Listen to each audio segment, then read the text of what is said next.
Congratulations, you're another lucky no prize winner. You'll find it enclosed.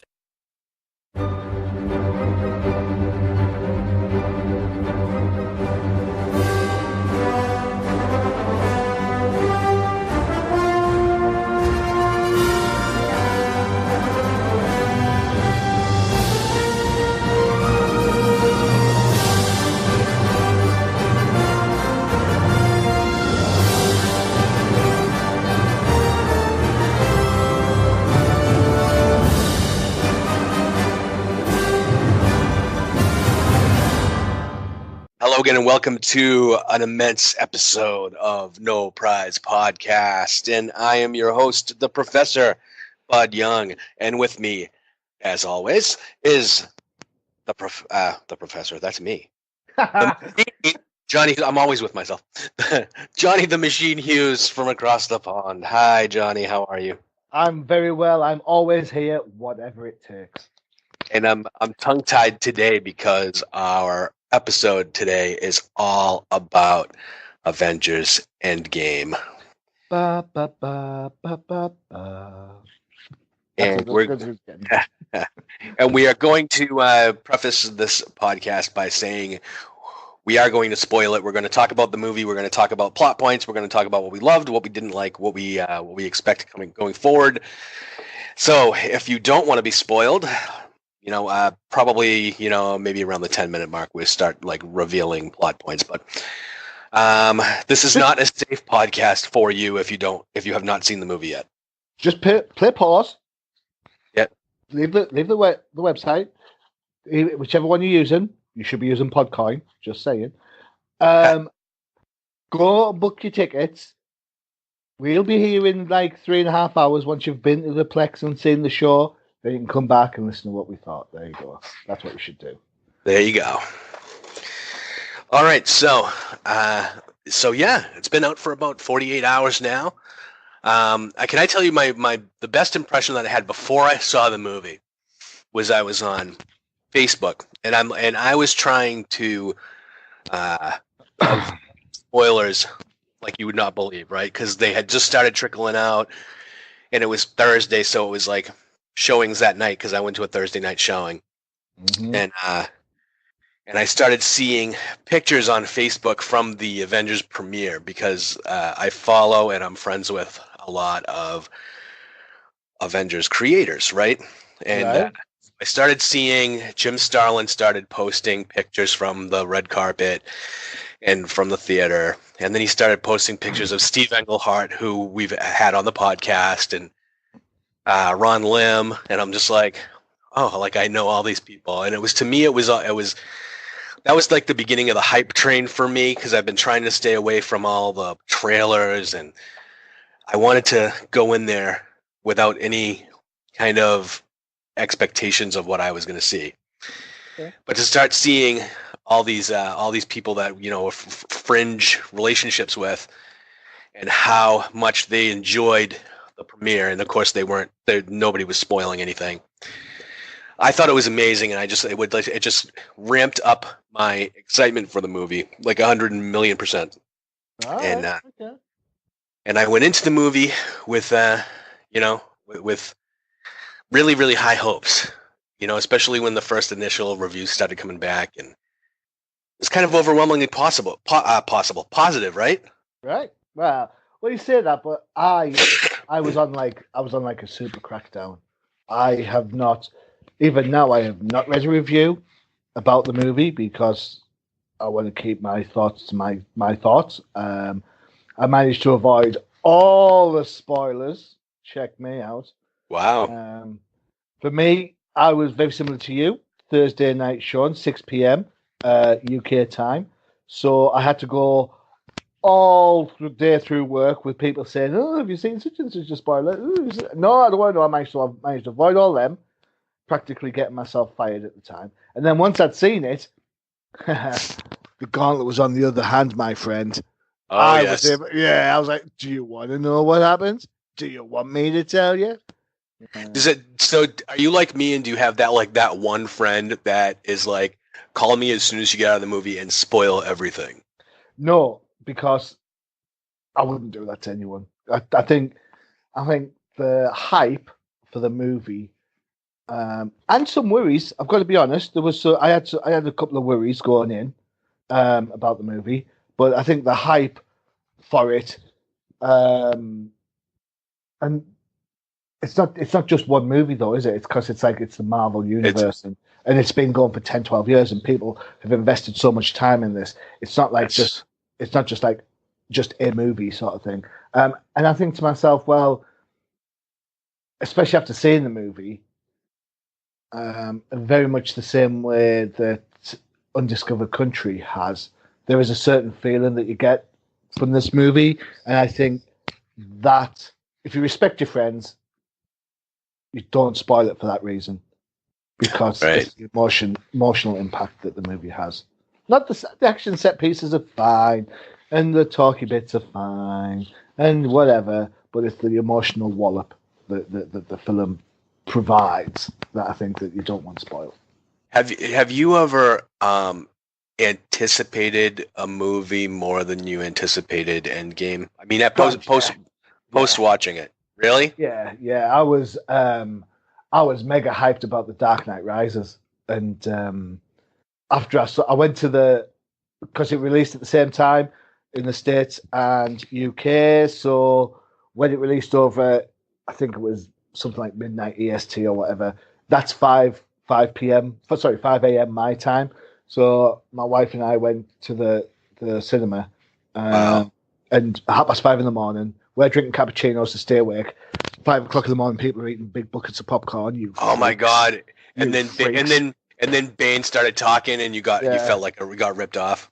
Well, actually, I cried after the end of the movie. I sat in the car and I cried because for two things really. One, the trilogy was over, and anyway, that's it. It is over. There's nothing you can do about it. They can do another Batman movie, but that set of movies is gone. And the second reason was because it was so shit. And pardon my French, but The Dark Knight Rises, and I've said this loads of times to anyone who's listening, it is my least favourite Batman movie. I prefer Batman and Robin over The Dark Knight Rises. So that was an example of maybe anticipating something so highly that did not live up to the hype. Yeah, exactly. And I'll say again, when I went to see Endgame, I said to my wife exactly the same thing when I went to see Infinity War. I said, I want this movie to blow my socks off. I want to come out of this movie like it's been the best movie of my life. Oh, so you know what? I don't want you to tell me if that was how you felt yet. Not yet. Save it. I will. I'm good. Okay.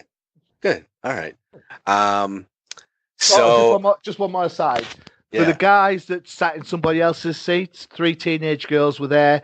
They asked these guys to move, this guy and his wife, because they were in their seats and they wouldn't move. So they had to go and get the usher to come and move the couple, which are a couple of adults, by the way, so the 3 girls could sit together. Shame on you for not moving when they showed you that they've got the tickets. Why'd you have to do that to kids?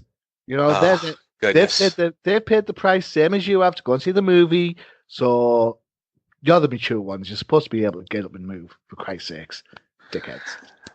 Sorry. So that's something that they just recently started doing over here, Johnny and I. And so I went to the theater and had assigned seats too, and they've never done that before. Recently, as usually when you buy your ticket, it's kind of first come first serve wherever you want to sit. Yeah. And old school, that's what I used to prefer, but now it means that you don't have to queue. So I picked up my tickets on the Wednesday because I'd pre-booked them online. So I I didn't. My wife did. The day that they were live, she was there booking them, so that's fine. So I went to get them on the Wednesday, so I didn't have to queue to pick up the tickets. And then because they're assigned seating, you could rock up a minute before the movie starts, missing out all the trailers and all the usual kerfuffle adverts that you've got to go through, and know that your seat's there. So, it kind of works from that point of view. Yeah, it does. I can't say that I'm a fan of it because I always like to kind of get in there and sit like right in the direct middle of the theater, and those are usually the first seats that go. Well, I used to. You can go for a meal now before you, and you can take your time to enjoy it instead of wolfing down that pizza and giving yourself heartburn through half the movie. Well, so the valid argument. Valid argument. So did you have to do some refreshment management when you were in the theater? Because that was the big thing, right? Everybody was like, prepare yourselves. I went to the lavatory before the trailer started. I had smart move. I don't know, what can I say? I had a 500 milliliter bottle of, I think it's Dr. Pepper Zero, and that was the only drink I had through the entire movie, and I just kept sipping at it rather than gulping it. So for those of us in the States, 500 milliliters is how much exactly? Is that like a? Don't you do liters? Oh, it's pints, isn't it? Well, we do, yeah. So like sodas, like would be like a liter or like 30 ounces, really. All right. Okay. So, do you get your sodas in like the small plastic bottles that are bigger than the Budweiser can? You know the small Budweiser can. Yeah, plastic bottles. Yeah. So you know the Budweiser can, the small one. Yeah. That's 330 milliliters. Okay, so kind of was like another third on that. Like a tall boy, like a little. Yeah, there we go. Okay, so that wasn't that was not a lot of refreshment, Johnny, for a 3-hour movie. No, I was primed. I was like, you know what? I'm going to sit and watch the movie. And that's all it was in. And once I was in the zone, I was fine. So, and my wife didn't go once either. My wife, exactly the same thing. We bought some popcorn, I think. But again, we didn't eat all of it because it's salty, and you think, oh, obviously I put too much thought into this. If you have too much salty popcorn, you want to drink. If you want to drink, you have more fluids. If you have more fluids, you've got to go to the toilet. And no matter what they say, there's never a good place in this movie to go to take a leak. You know, there really isn't. And that was one of the kind of the spoilery things I was seeing online was like, when do you get up to go to the bathroom in a 3-hour movie? And I was just like, you don't. It's only 3 hours. I mean, most normal movies are 2.5 hours. So I mean, if you can't hold it that extra half hour, come on. Yeah, just common sense, man.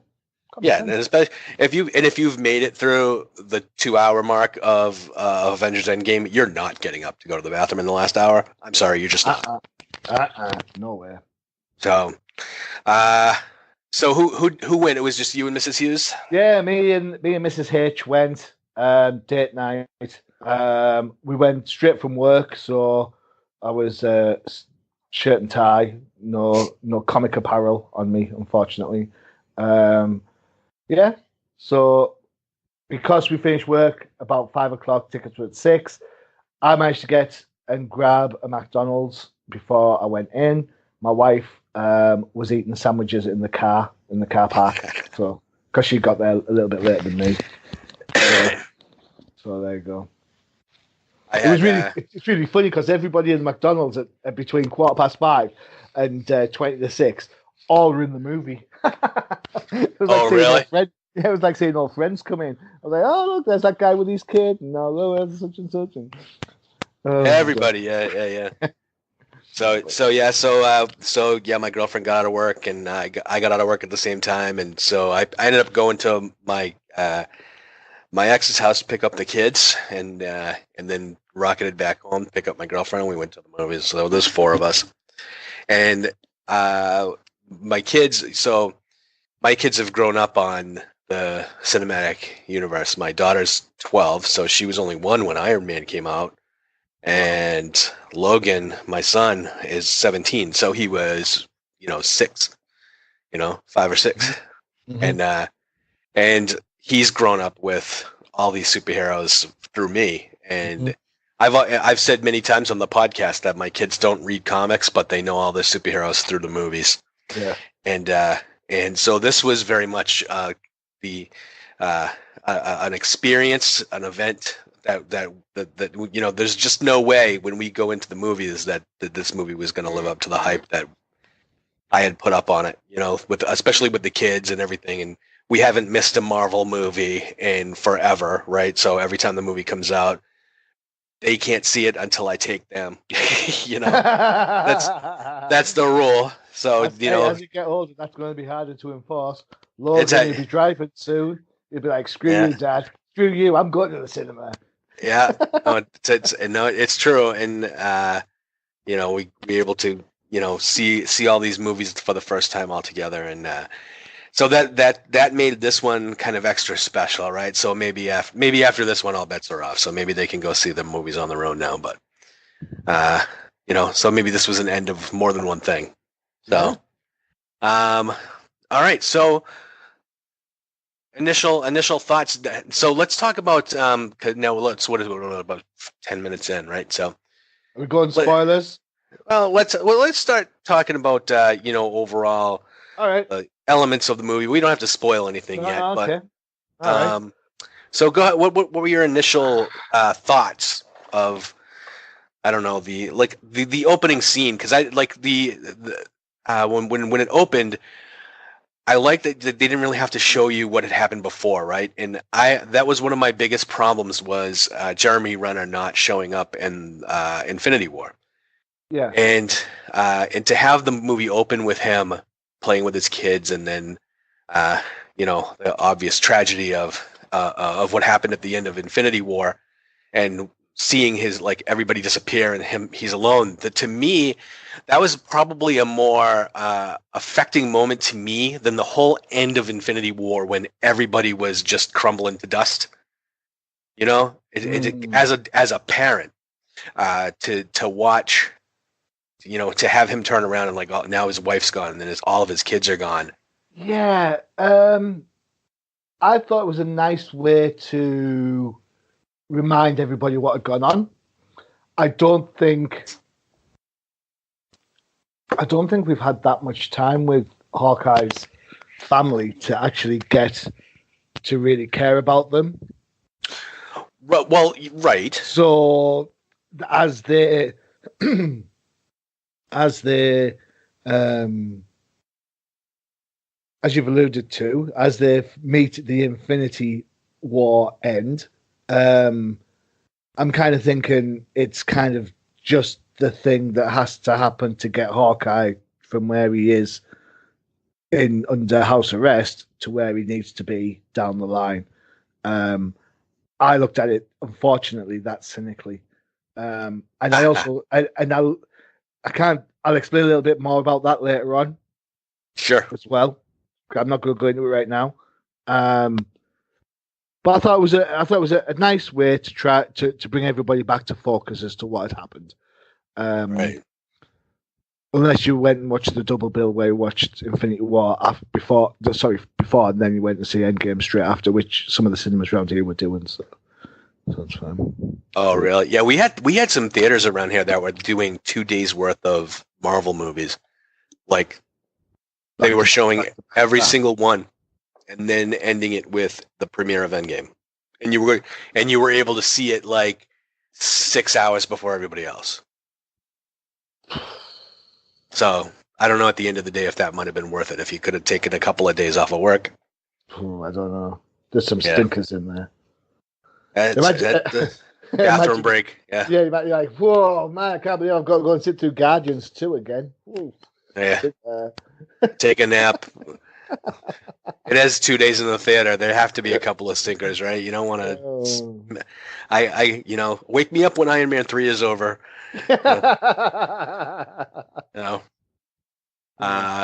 So this I don't really know where to start as far as talking actually about the movie.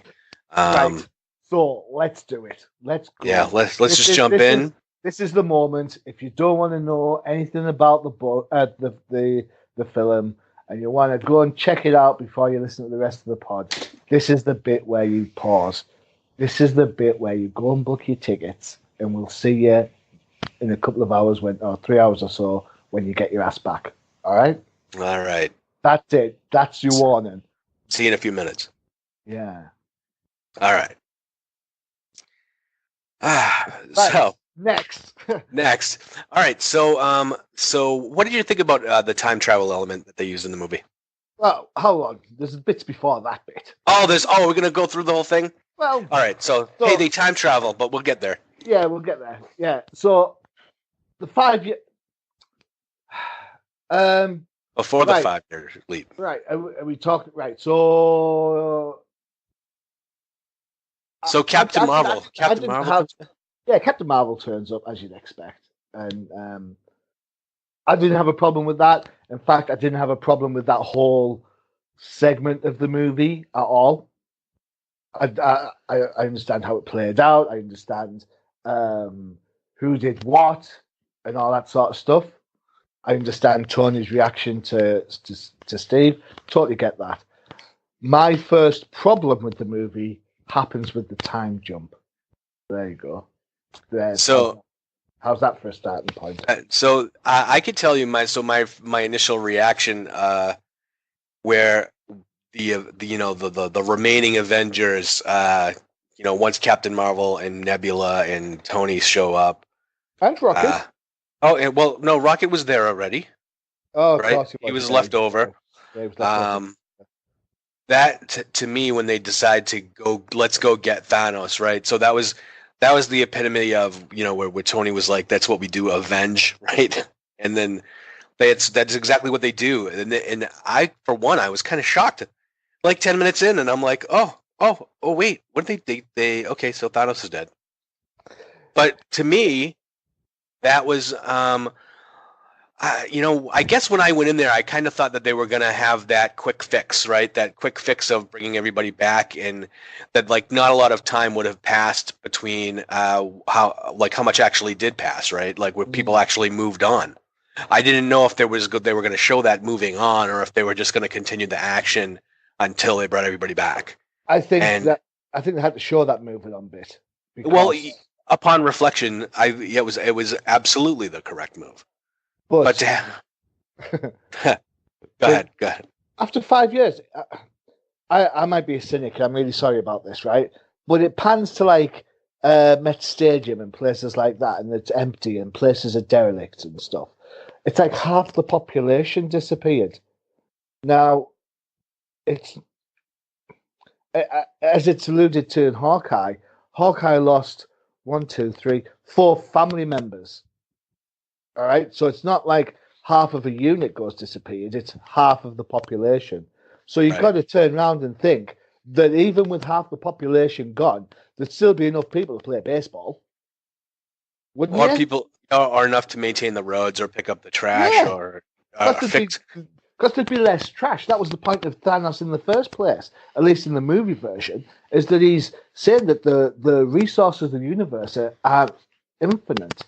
They're finite, and as the species become bigger and bigger and bigger, they're eating away at the universe. So he culled the universe by half to make it a better place for everybody. Now, you can't tell me that every of that half a population that went, that it would have over 5 years, it would have such a devastating impact that when you go on a date, you'd still cry. It's 5 years. It's like there'd still be baseball, there'd still be NFL, there'd still be people going to work. In an initial, like when I think the first real look we got at how derelict the United States looked was when Scott got spit out of the quantum realm, right? Yeah. And you start seeing like gigantic piles of trash, or he's walking down the street, and it looked like The Walking Dead. And I'm but it shouldn't be, because right half the people equals half the mess. True. So you can't tell me that of the half the population that lost, all the sanitation workers disappeared. It's just I know they had to make the point. I know they had to hammer it home for it to have that resonance. I get that. I understand that. But from a believability aspect, which is strange to be saying this considering we're talking about bloody gods of thunder and mechanical men and aliens and all that, but from a believability process, it just didn't work. It felt disjointed at that stage. Yeah. Well, you'd think it 5 years after the fact they would have at least towed all the cars out of Yankee Stadium, right? True. And plus, they still had some superheroes around, so I imagine the cleanup effort would have actually probably, not taken as long as anybody thought, probably. Yeah, I mean, in essence, What? they had the original Avengers still. Yeah, and as Captain America said, the whale population had went up, so less ships. So they were conscious of that. They knew that less people meant that the water was cleaner, the air was cleaner. Yeah, but then society would have just adapted around that. But anyway, that's me being too sensible. But there you go. Well, if that's the worst nitpick you have in this movie. Oh well, no, it gets worse than that. All right, so the 5 year later leap, and then that's when the plot kind of kicks into high gear, right? With the return of Scott Lang, and that's where he finds his way to the Avengers, where he realizes that the quantum realm, the time travels differently when you're there. And hey, maybe we can harness that and use that to go back in time and get the stones before they ever happened. Before Thanos ever found them. And here's my next issue. Are you ready? Oh, I'm ready to go. I don't understand how they can use film references as a means to understanding how time travel works. Well, I think, and they didn't even use Doctor Who is the best time traveler of all. Thank you, but it was all like, oh well, not in Back to the Future. You can't do this. You can't do that in Quantum Leap. And you can't do. That's right, because they're fiction. It's not real. They're not documentaries. Right.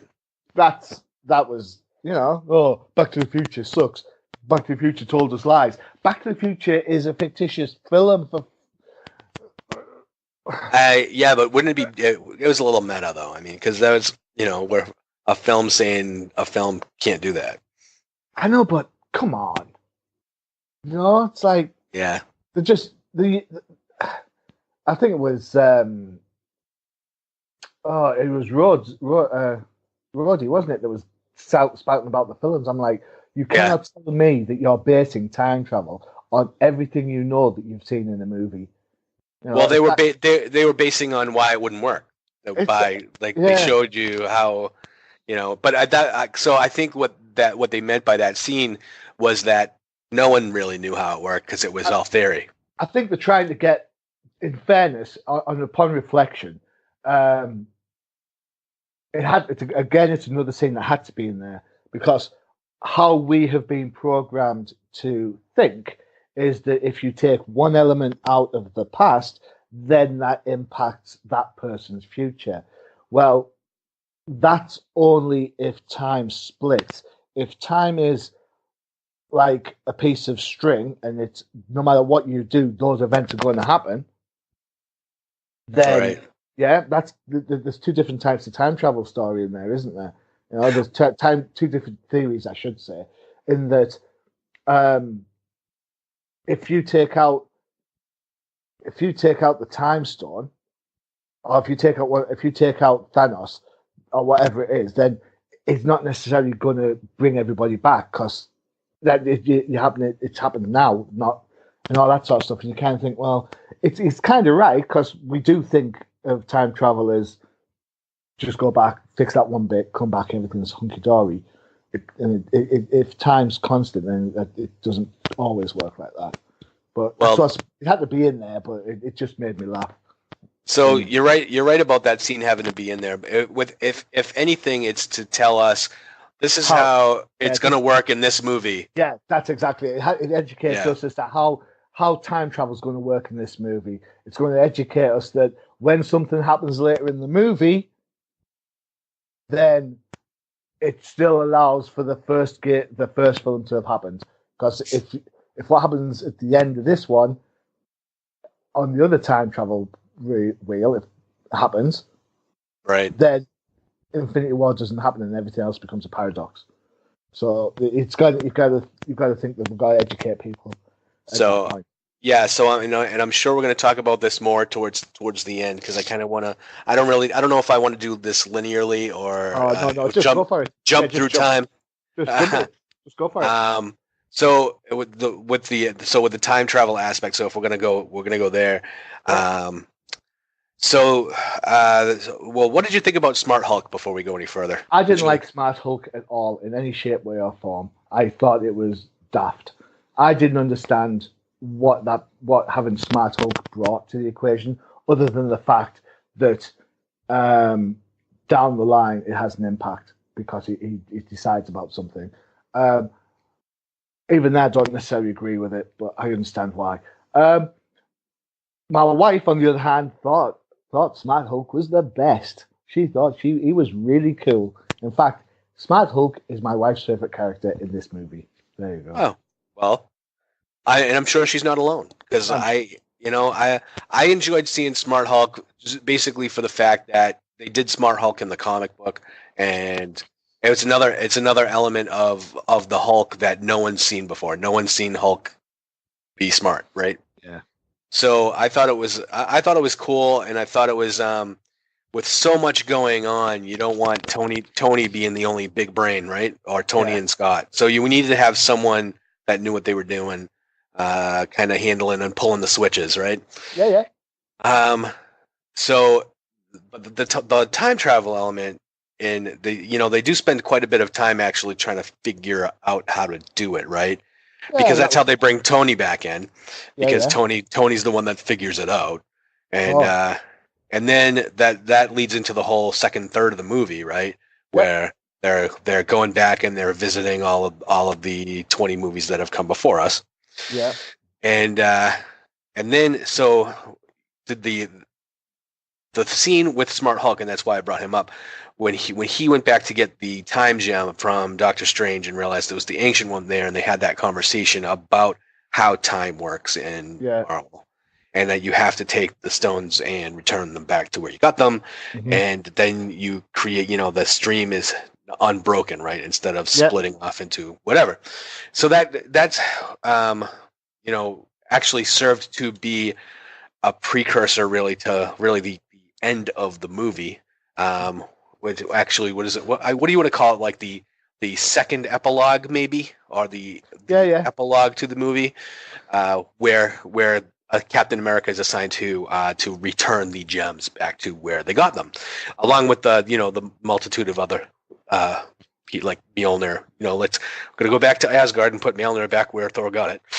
Yeah. And then of course the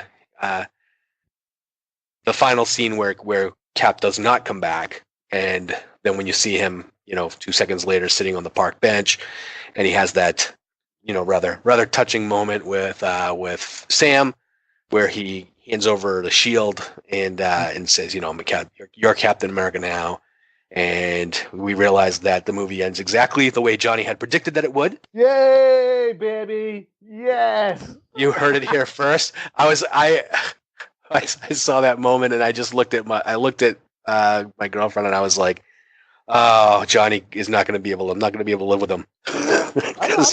I'm not gonna brag about it. I'm just saying, Hey, you know what? You know what I'm going to say? I'm going to say that the Russo brothers listen to No Prize podcast, and they said they were listening, and they didn't have an ending for the movie, and they listened to Johnny, and they were like, "Oh my God, we got it! I have it!" I also had another thing. I had another element picked as well. To be fair, I didn't think I said that on the pod, but I said to my wife about 10 days ago. So I was quite pleased when that happened as well. Oh, you're gonna not tell me yet? Oh yeah, it was the shield. I said the shield's got to get broken. Oh yeah, because that's a pure Captain America moment when the shield gets broken. And I said that's got to happen. Yeah. And when it does, that's the trigger. That's the Thor moment in when in Thor 1, when he gives up his life to save the town. Yes. Yeah, that's Thor being so totally selfless. Because if you remember in Thor, he doesn't actually call for the hammer then. The hammer decides that Thor's worthy and flies to him anyway. Right. So when you see Cap with the broken shield, strap it on his arm again. That's him being, this is it. I don't care. I don't care. I'm going to die. I'm just going to, I've got to do this. That's the thing that starts, to me, one of the best cinema moments. There you go. We talk about negatives, but positives. That bit straps on the shield, and what happens next just made me smile so much. There's so many tangents because I want to talk about that moment too. Okay. But to get back to the time, Okay. So that moment where he comes back and now he has a shield that was broken. He got that from somewhere, right? Right, yeah. He's got it from somewhere. Don't know where. And he never came back, which means he stayed with Peggy, Yeah. which also further screwed up the timeline. So everybody here, like everybody that was leaving, I'm sure everybody that that's not me and Johnny probably hasn't even thought about this since they left the theater, but time's probably more broken now than before they sent Steve back to return the gems. I thought about this because Steve went back in time, had his dance with Peggy, got married because old Steve's got a wedding ring on. Yep. So he got married.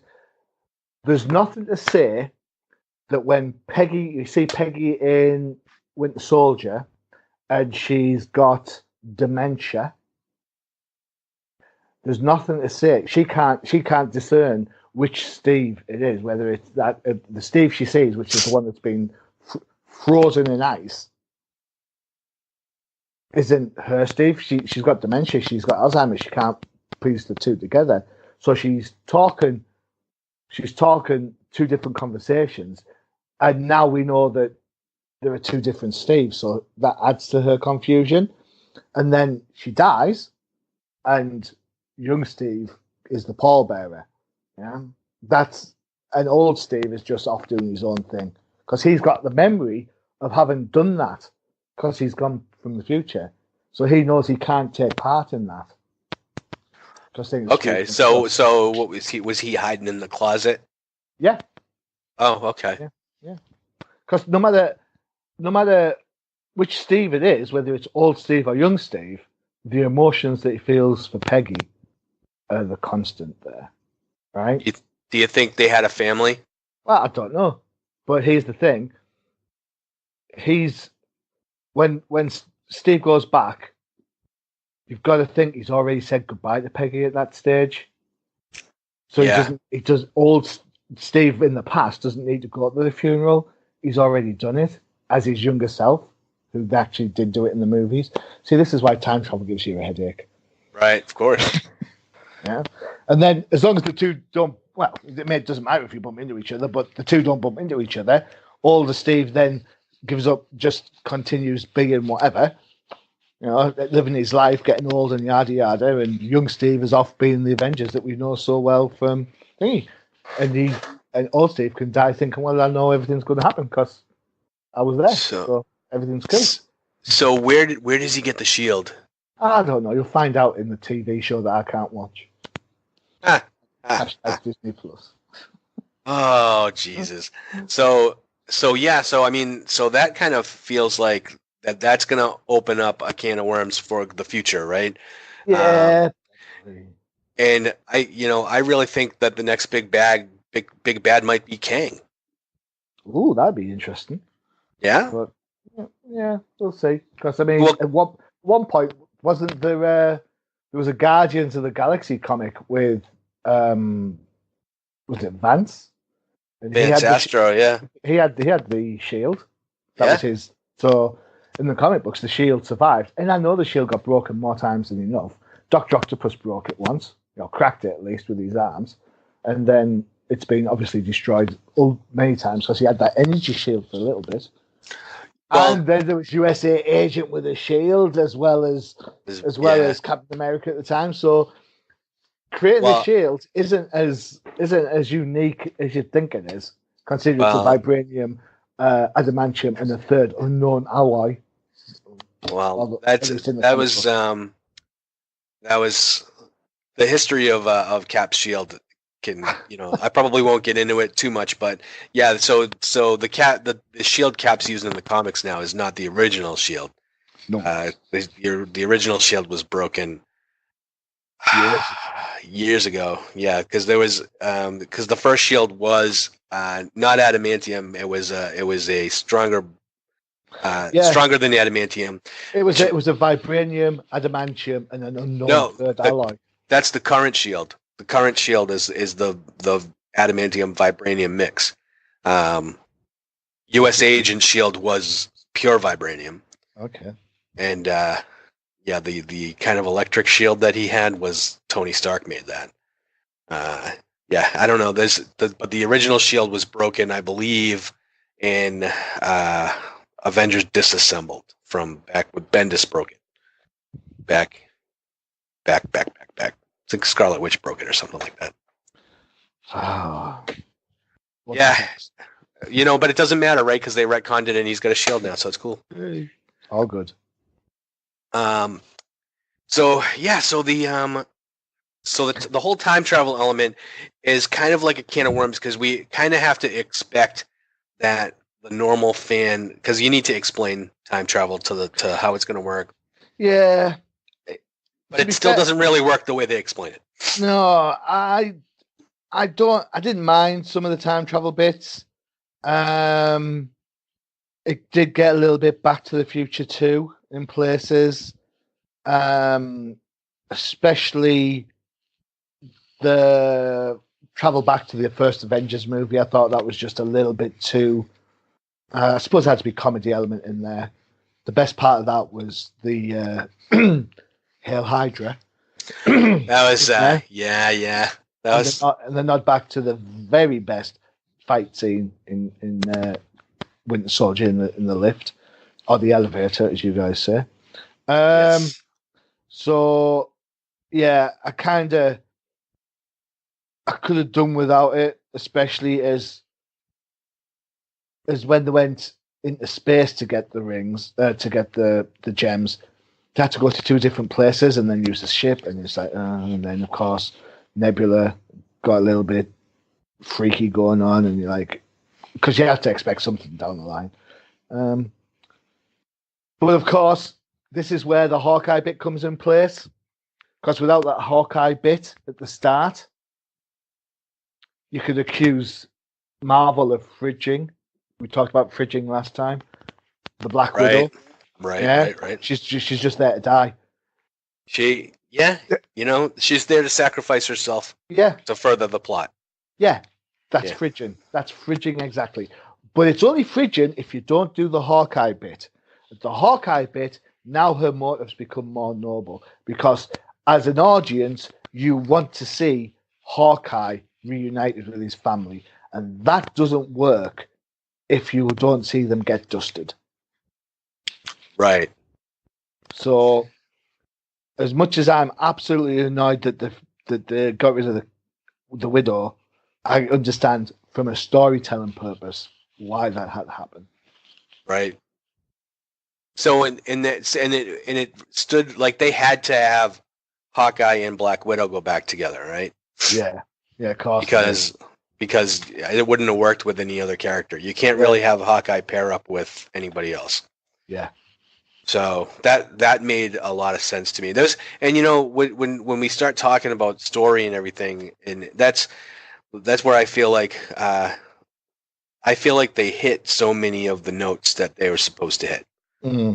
And that there was not a lot of stuff that they didn't do or they didn't do right. Mm-hmm. But I mean that might be my overall view, but we haven't really talked about some of the biggest parts of the movie. What did you think about Tony's arc in this movie? I was fine with it. I thought it was a good arc. I thought lots of things were done well. I can finally say that I've got a better body than Thor, which is always good. Yeah, well, that's. but again, it makes sense.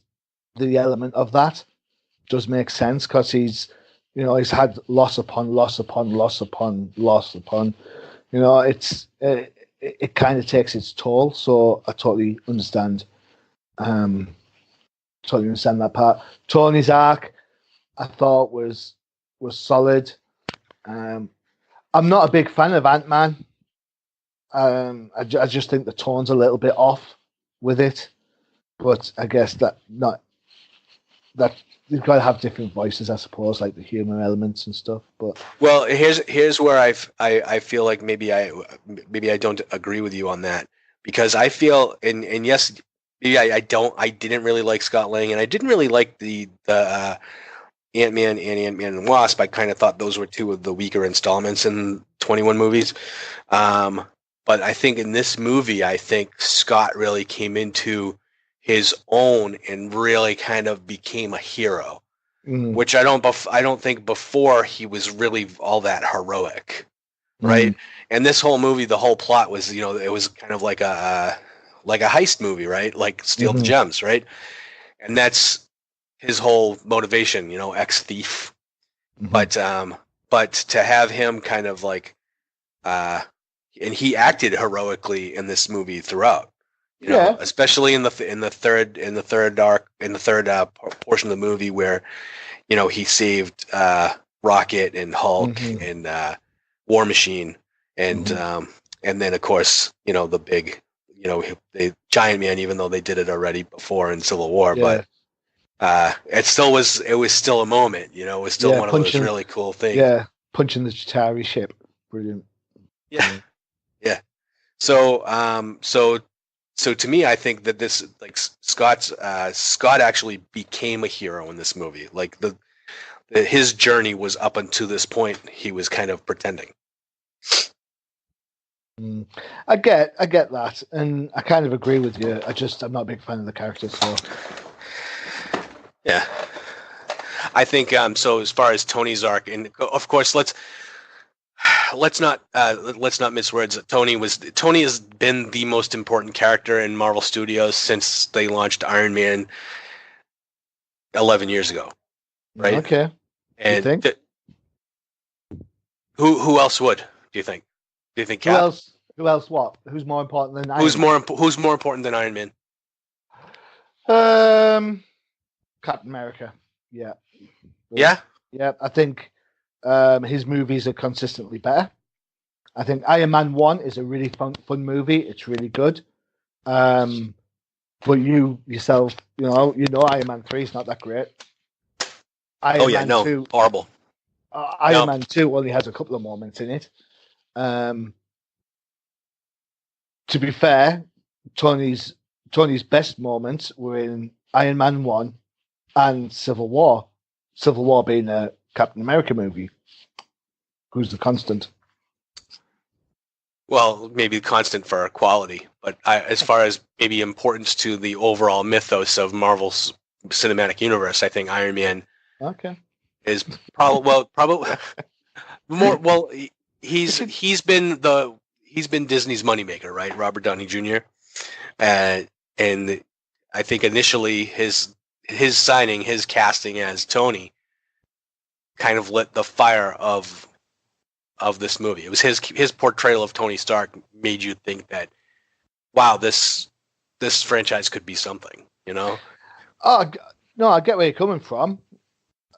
I get that he made the first sort of like impression, like, wow, this could really work. Totally agree with that. It's such a shame then that if after making such a great impression that the next two movies out of the gate faltered. It didn't say. You talk about Scott Lang not being heroic. That's true.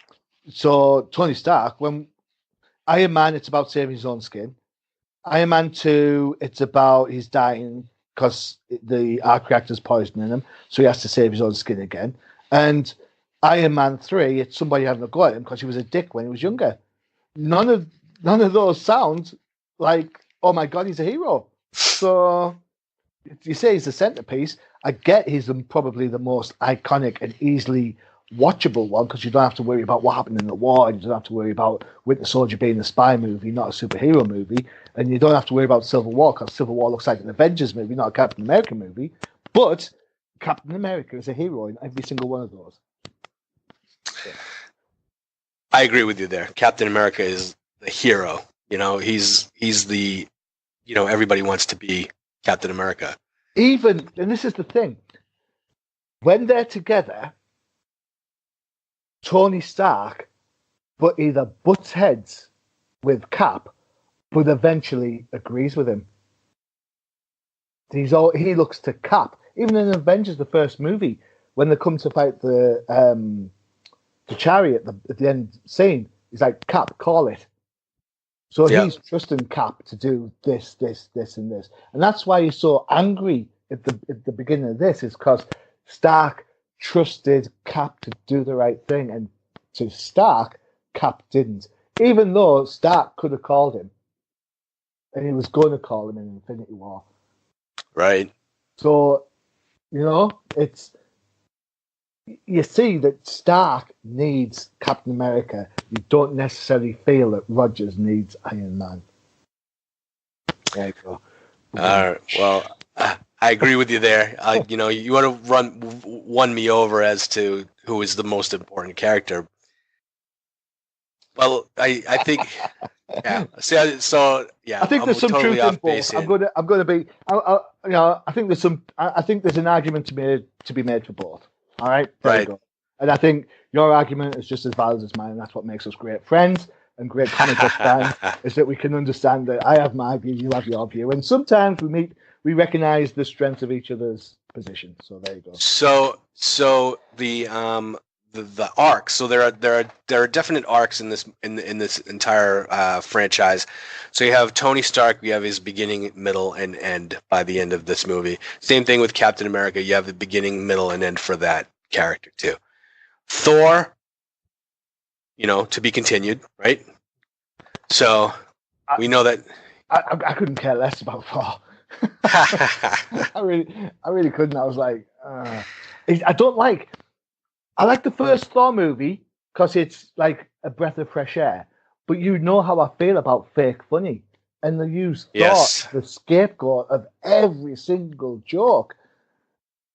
Well, it is like, it's kind of like they realized halfway through the franchise that Chris Hemsworth has a nice delivery line, right? Like, yeah.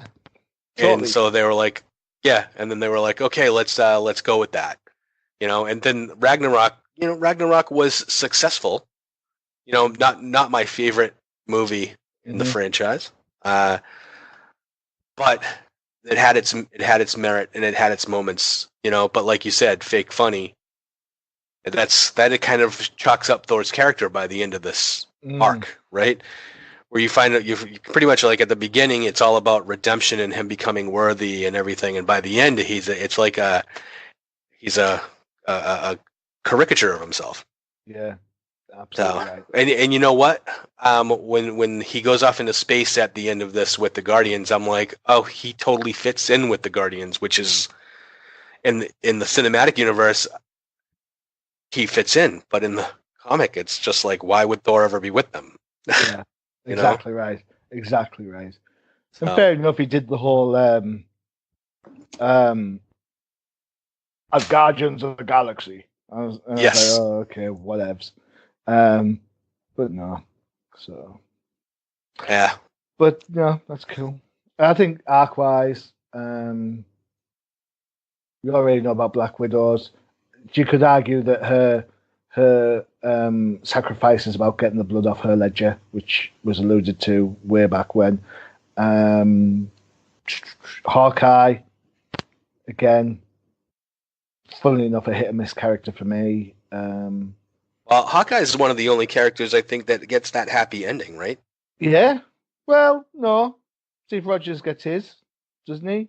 Yeah. Just because we're sad about it, and Sam gets recognized for being a good man, and so yeah, I think there's a whole chunk of things.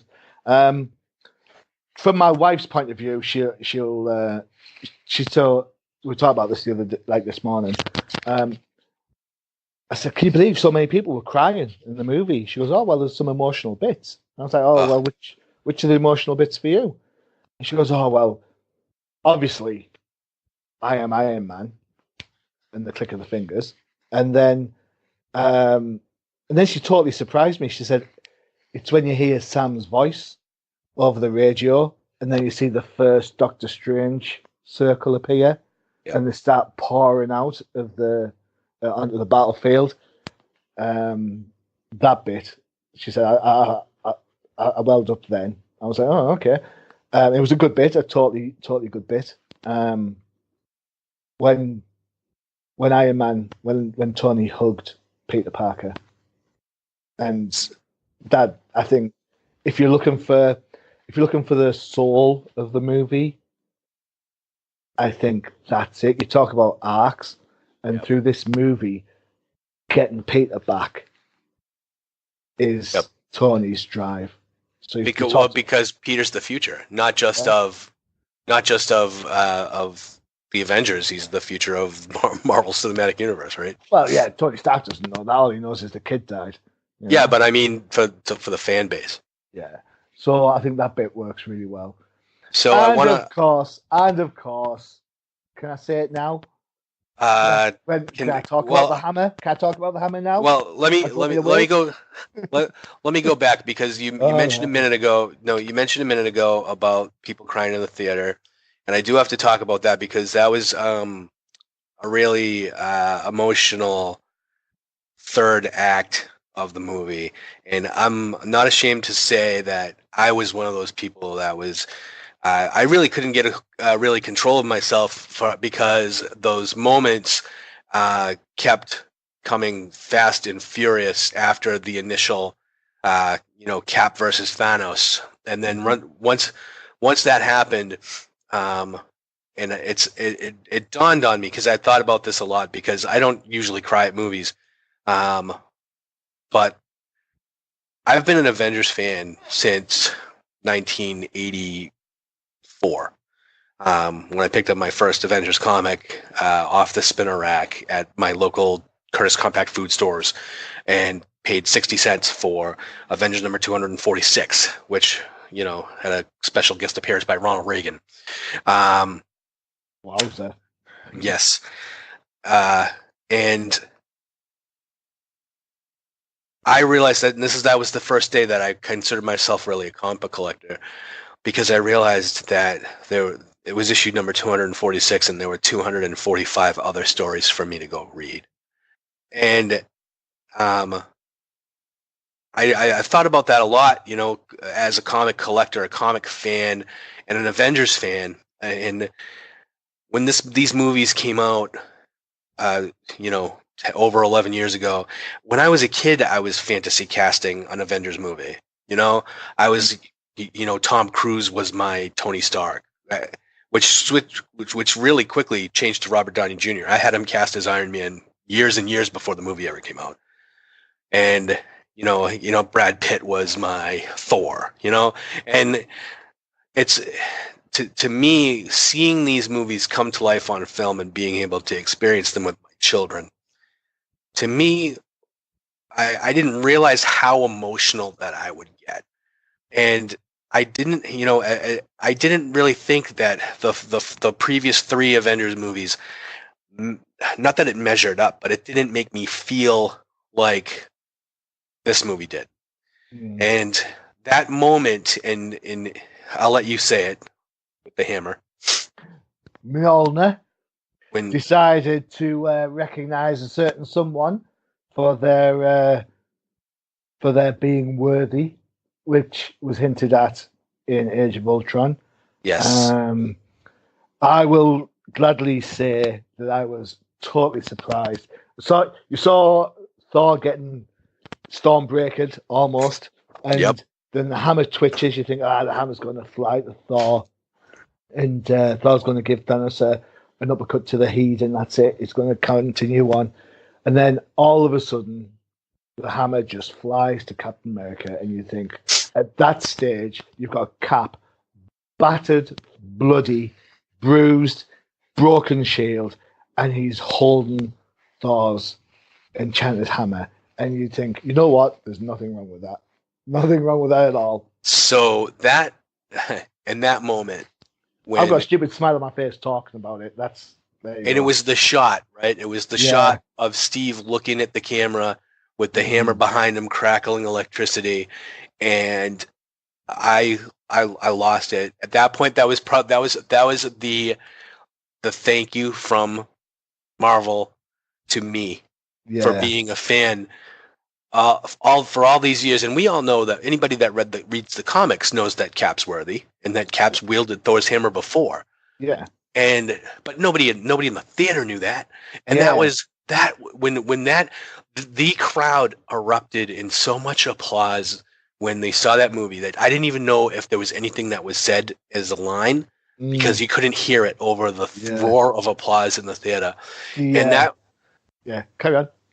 that was when I started crying because I felt so much joy that I was experiencing this with a theater full of people that were enjoying this as much as I was at that moment. And then when they had that bit of a fight scene, and then where it looks like Thanos is beating them back again, and you hear Sam come over the radio with Cap, this is Sam, and then he says, on your left. Yeah. And then the Doctor Strange portal opens and Black Panther comes through. And that's when I realized, okay, this is the moment. And I knew it was coming before anybody because we hadn't seen it in 4 movies and I had been waiting my entire life. And I didn't know I was waiting my entire life to hear that. But when everybody comes through the portal and you have all the returned characters all standing behind Cap and he just looks and he says, and it's the delivery too, where you don't expect it to be as quiet as it was or as meaningful. And he just looks and he says, Avengers, assemble. Yeah. And that I think I cried for like 5 minutes after that because, and you can tell I'm getting emotional about it now because it's, to me, that was, I used to run through the house when I was a kid, Avengers assemble. And that was a payoff. That was the payoff moment for me.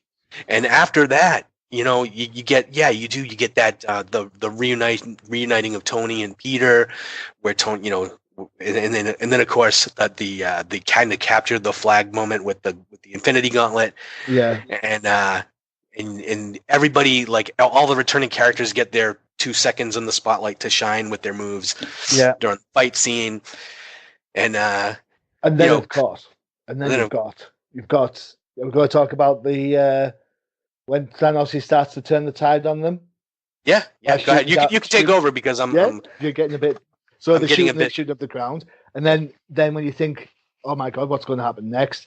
Well, as soon as you see the guns point up, you think, yeah, Captain Marvel's on her way, and she absolutely turns the tide again. And I do have a problem with Captain Marvel, and I think Marvel might have a problem with her down the line in that she's just too damn powerful. Yep. I think. I love the character. People who've been listening to me waffle on about comics know how much I love Carol Danvers. I've got Miss Marvel from the 70s. I've got Miss Marvel through all the various series that she's in, and I've got the Captain Marvel issue where Chewie's a flirkin.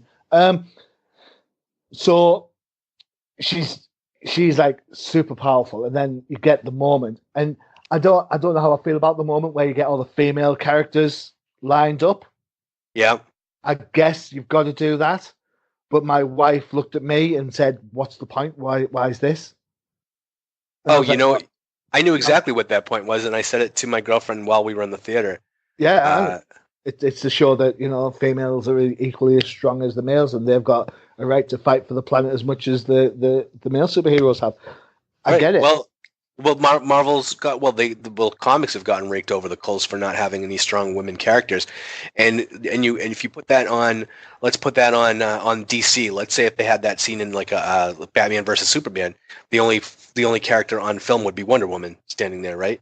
Yeah. So that was a slap in everybody's face, or a shout out to Marvel by Marvel saying, "Hey, we have more than one strong female character here." That was like, How many was there? 9 or 10, 11? Easily enough for a couple of Avengers movies there, like an all Avengers team. Well, you say that, but only one of them's got a movie.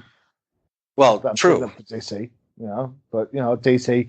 I'm not going to say that Catwoman or Harley Quinn are strong characters, so they are. But see, you've got me all DC'd up now. Damn you.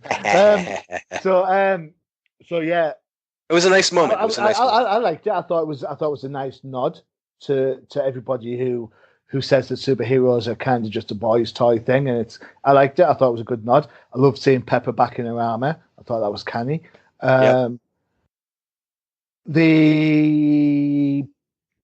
I will say that as I think Captain Marvel is too powerful, but then of course you get the moment with the glance, because they've had a conversation already, but you get the glance between Doctor Strange and you get with Tony where he holds up his one finger to say it's chance. Time. Yeah. And that's Tony's heroic moment. Yes. Everything else that Tony does, other than this movie, is about him for a large part. This is Tony's heroic moment. And if you cast your mind back to the Avengers movie, the very first argument that Cap and Tony have is that Cap accuses him of, you're not the guy that falls on the grenade. You're not the guy that falls on the barbed wire so a man can crawl over it. And Stark's like, no, I'm the guy that just cuts the wire. Yeah. Always looking for the quick way out. And this is Tony not doing that. So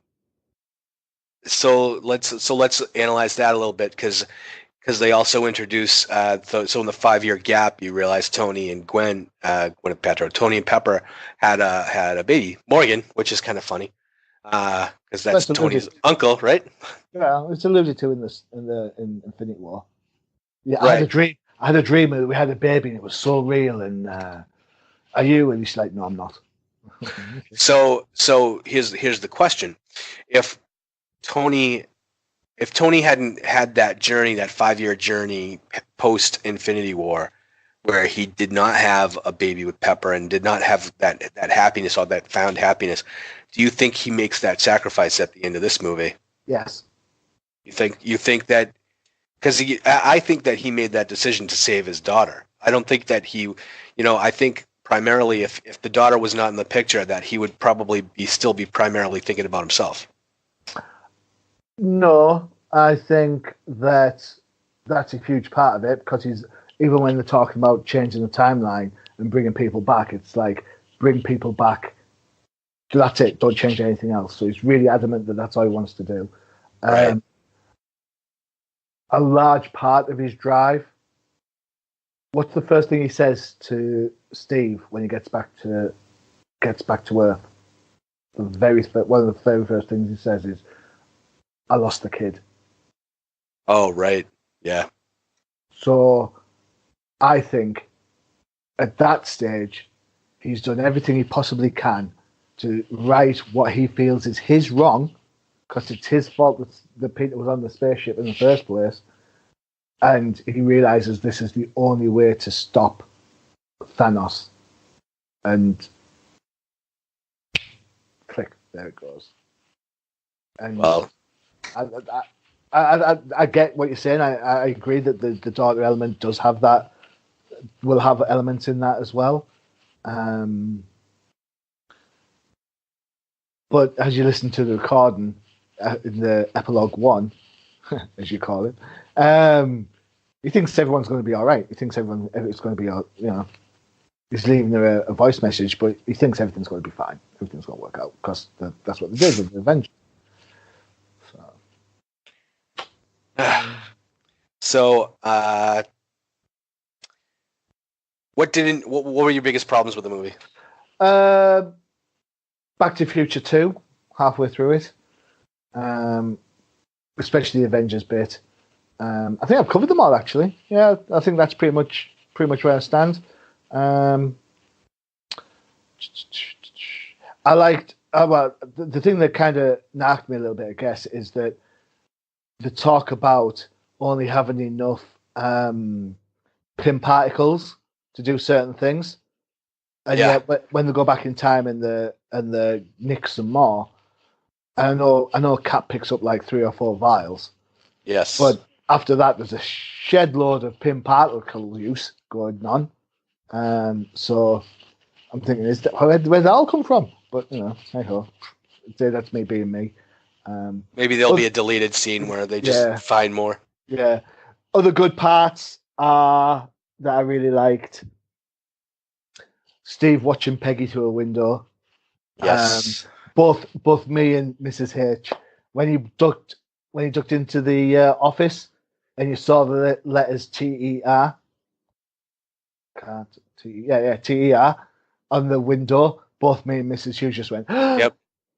I did too. It's like it's Peggy's office, Yep. And then you see it pan out to say Margaret, and you're like, and people go, "Who's Margaret?" And you're like, you dickhead. Peggy's a shortening of that. I thought there was more good than bad bits. I'm not going to lie. The time travel bit can make your head explode if you think about it. Because in old school rules, if Thanos dies in the future, who was it that clicked his fingers in the past? Yeah. But I'm not going to stress about it. I'm going to enjoy it for what it is. At the very least, this movie is a swan song to say goodbye to all the characters that you've loved for the last 10 years or so. At the very best, this is a movie where heroes are heroes, despite gender, despite race, despite African versus American versus whatever. These are heroes doing heroic deeds at a time where they are needed. There you go. Well, I don't know what I can say that I haven't said already. There were a couple of things that there was one part, the funeral, Tony's funeral at the end, where I feel like I think first of all, I think Benedict Cumberbatch was CGI'd in there because he didn't move or blink, and he didn't look like he was actually there. I don't know if you caught that. Maybe that was his astral projection. Well, that's kind of what I thought, but then I was like, why would he be wearing a suit for his astral projection? And then the other part was hey guys, let's all gather together according to franchise, and have that slow pan from, hey, this is your starring cast for Iron Man, this is your starring cast for Thor, this is Captain America, Black Panther, Spider-Man. Yeah, I was like, okay. There are a couple of things that kind of are in that sort of pan shot. Aunt May's in there, so now Aunt May now knows that Peter Parker's Spider-Man. Great, cool. Yeah, she found out at the end of Spider-Man. Did she? Yeah, that was how the movie ended. That was what the F moment when he was taking his mask off. There you go. See, that's how much interest I paid in Homecoming. That's because I prefer the Andrew Garfield movies. Unpopular opinion. Unpopular opinion. That's fine. I'm all right with that. And then, of course, there's the kid from Iron Man 3 in the lineup. I had to Google. I was like, yes, who's the kid? Who is that guy? So, and they stayed on him for a second because I was like, okay, who am I looking at? I was like, is that Jones? Who is that? Yeah. And then so who was the eagle eye that spotted that it was the kid from Iron Man 3? I don't know. It was someone on Google. I had to check it the morning after. I was like, who is it? The Tony Stark's funeral? And it's like, oh yeah, the kid that no one knows is such and such from. I was like, oh okay, yeah, it makes sense. It doesn't make sense because if he wasn't there, no one would miss him. But he was there, so everybody was like, who the hell is that? Yeah, makes you go back and watch Iron Man 3, I suppose. No, there's always, for a movie that's 3 hours long, there's always going to be things that tick you off. There are always things that you wish they could have done something better. They wish they could have kept your favorite character alive, for example, Black Widow. Right. For all the pump and bombacity that Captain Marvel created last month, you'd think she'd have more of a starring role in this. I'm kind of glad she didn't. I mean, I like that she was like there at the beginning of the movie, and then you didn't see her again until the end, because the story needed to concentrate on other things. Yeah. The every time I think of something, like it should have been Thor is stronger than the Hulk in my head. So he could have clicked his fingers, but then then if he clicked his fingers, then he'd be damaged, so he wouldn't have to have the Stormbreaker fight, which wouldn't have let the hammer fly to, and all that sort of stuff. So every time I think of something, I think it through to try and get out of it. And I don't do that with a lot of movies, because I think if I found a flaw, it's a flaw. And sometimes you can't think it through. But I will say, hand on heart, that Winter Soldier is still my favorite Marvel movie. But Endgame is up there, definitely. Yeah, I agree with you. Both, if you watch Infinity War and Endgame back to back, which I'll do when I buy the Blu-rays, then I think it'll be a more complete package. So as far as I can say about, I think if you rewind this back about 15 minutes, you'll just, you'll get my thoughts on the entire movie. To me, it was a culmination of my 40 years of fandom for me, for the comic book, for the movies, for the characters. It was an ending for several of the characters that we won't see again, at least until they reboot the universe and recast everybody. But I don't see the way that the way they're moving. I don't see that as an option for the universe. I hope they don't. I've got to be honest. Yeah, I can't see. I cannot see anybody else playing Captain America than Chris Evans. I cannot see anybody playing Iron Man better than Robert Downey Jr. Despite the quality of certain movies, at least he's always been a decent performance. Yes. No, even if to some extent he's playing himself. Allegedly.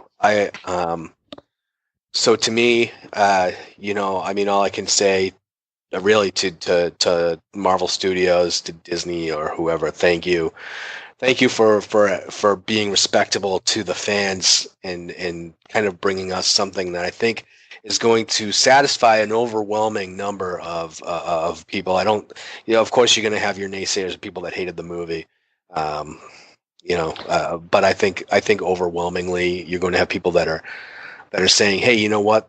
This is great. Maybe we had a couple of issues, but this is really, really something you guys have created here over the last decade. Yeah. And it's really, it's not something that we're going to see again. No. So, no. And thank you to listening to me for the ending. I expect my paycheck anytime soon. Please. It's I think you should actually have some credits at the end.